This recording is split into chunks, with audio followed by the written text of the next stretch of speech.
Andy here with Expert Renovation. On one this morning. This is a multi-time repeat customer for us. They own a lot of rental properties in Macon. So older home in the historic district, around a 65 square roof.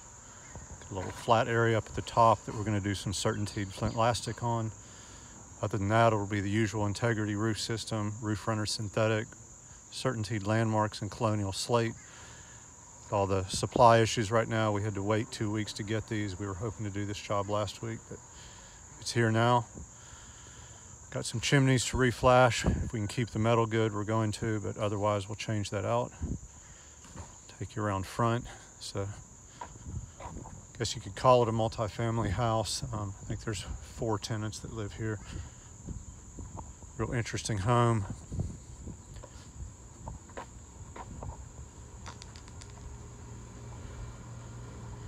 Fairly straightforward, open landscaping.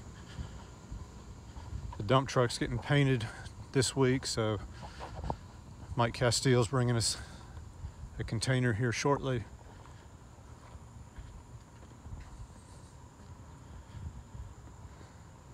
And that's the job for today. Had some repairs that didn't work out too well. Another guy did those. But this will be a pretty house when it's roofed. I'll keep you posted with progress. As always, we can help you out with your roofing projects, historical, big houses, apartments, difficult houses, difficult access. Got the crews, equipment, and experience to get it right for you the first time. Please give us a call, 478-501-0102. Thank you for watching.